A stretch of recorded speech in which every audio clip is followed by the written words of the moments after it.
Il quartiere Sant'Elia, con i suoi 12.000 abitanti, è il quartiere più popoloso della nostra isola. Da anni esistono progetti che mirano alla riqualificazione e al ripristino ambientale della zona e alla sua integrazione con il resto della città. Nonostante i vari progetti, basta fare un giro per le strade per rendersi conto dello stato di abbandono e di degrado che regna in questo angolo di città a neanche 5 minuti dal centro di Cagliari. Non appena si oltrepassa il ponte, che segna l'ingresso nel quartiere, i problemi saltano all'occhio, tanto sono evidenti.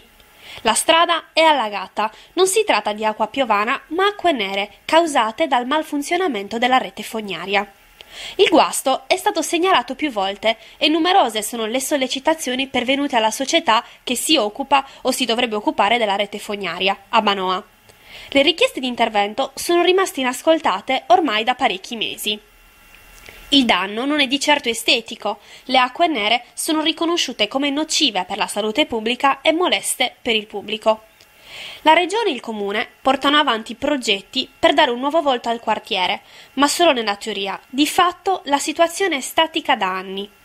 Un paio di alberi piantati nel lungomare non hanno certo migliorato il profondo degrado che coinvolge il rione e i suoi abitanti, che sentono di appartenere ad una comunità autonoma staccata da Cagliari. Affacciata sul mare, ai piedi del colle, Sant'Elia potrebbe diventare il fiore all'occhiello della nostra città. Nel frattempo ci si accontenta di vedere realizzati i progetti solamente in forma di plastico.